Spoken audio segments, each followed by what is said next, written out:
The government just shut down, and you're worried how it's going to affect the purchase or sale of your home. This is Ron Wojciechowski for the Black Hole of Real Estate, and it should be a concern. There are some reasons why a government shutdown could be detrimental to the purchase or sale of a home. And maybe it's not what you're thinking about, but here's a couple of things that I would be looking at immediately.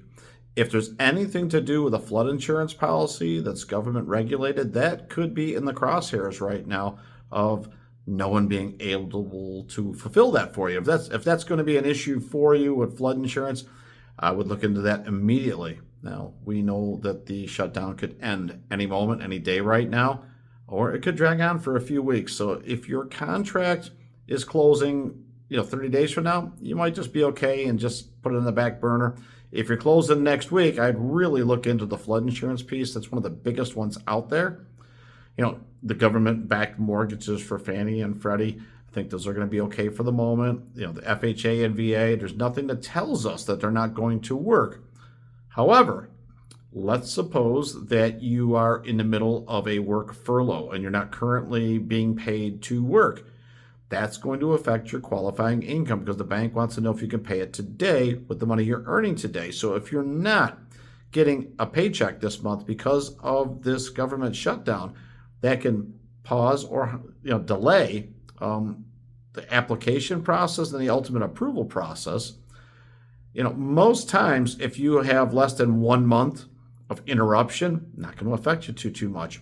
But if you get the 2 months, and I'm not saying we would, but if you get the 2 months, I think what you're going to find is that some of the qualifying income may not be usable because there's a 2-month gap in employment, even though it's a furlough. So again, not to set panic out there if you're in the middle of buying a home and you're on furlough because of the shutdown, but I would rather that you be aware, even if it's, I don't say unfounded, but not going to affect you, than to have you say, geez, I wish I would have known that could affect my ability to purchase a home.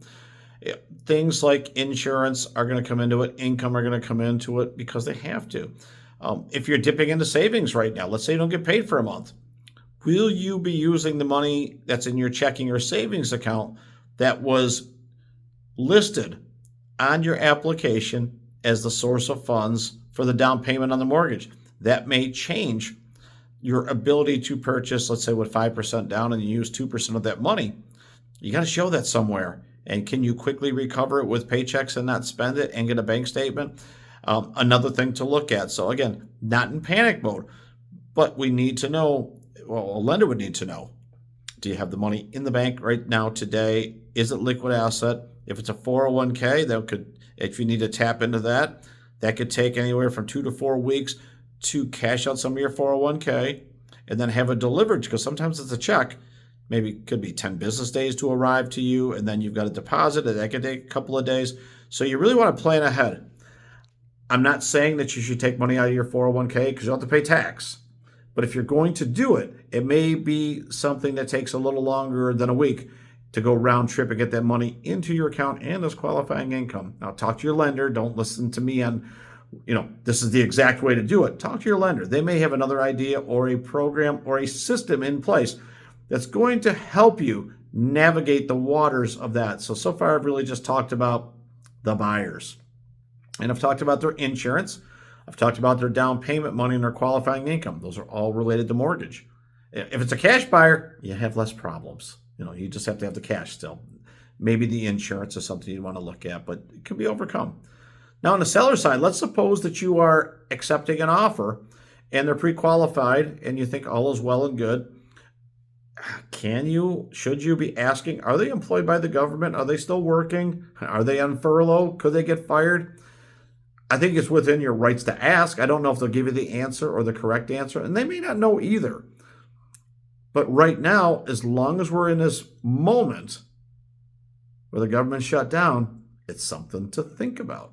And if we'd have gotten under contract, 2-3 weeks ago, we wouldn't have thought of this. But it could be happening right now. See, a lender is going to call the employer and verify employment a few days before the closing date, maybe the day of closing date, to make sure that they're still employed there, because people do apply change jobs while they're buying a house, get fired while they're buying a house, quit when they're buying a house. Crazy things happen. So it's not just that they check to see that you're employed when you apply. They're also going to check to see if you're employed like right before the closing. So if you're a seller in a situation and you're also purchasing a property, now you are dependent perhaps on the closing of one sale so that you can make the purchase on the next sale. So there's a little domino effect going on right now. We need to make sure that those things are all still lined up.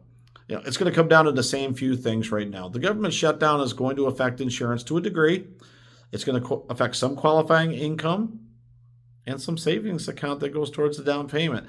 Beyond that, the government shutdown, it's inconvenient, and some of the services that you may want to be using may be affected or unavailable during the shutdown period. My guess, it's not going to be super long. I could be wrong. And what's super long to you? I mean, a few days, a few weeks. If you are someone affected by not getting paid, military or working for the government, that's going to hurt. A whole month of money going out the window and eventually coming back. Hopefully it's reimbursable. The money's going to come in right before, something bad happens maybe.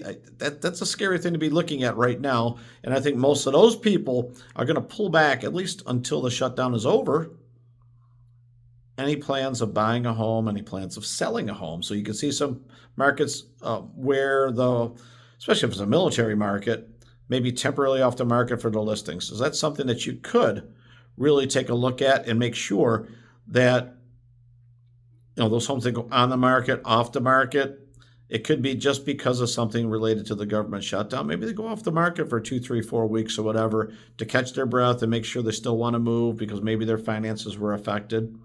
That could absolutely happen. I don't know about any other things, and you could comment below and maybe enlighten me. There's not much more else that a government shutdown is going to affect the real estate market from the buying and selling proposal. Now, the other place where it might affect things, if you're in a military town that was absolutely affected by this, that could impact some property values. Maybe some people need to sell. Maybe it's an investment property that is not getting rent right now. That could also be a problem because if you're not getting paid, maybe you can't pay the rent. It impacts that family. It also impacts the landlord who's waiting on the rent maybe to pay some bills or pay a mortgage off. And that could send us into yet another iteration of problems that extend down the road because, again, we used the word domino effect earlier, but these things, they could cascade. How's that one?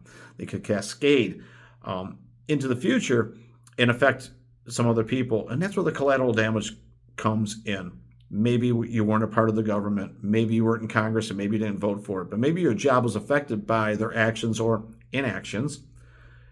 And then because you don't have a paycheck or a job, that could affect other things like your landlord, maybe your mortgage company, maybe it's your homeowners insurance, your health insurance. Maybe it affects going to the movies and going out to dinner, which affects other people in the area. So there could be numerous situations of collateral damage if it lasts a long, long time. I'm not of a belief that it's going to last a long time. It sure seems like a lot of posturing going on right now. I believe that most people think it's not in the best interests of the people in the United States that the government shut down. I'm just going to kind of say that out there.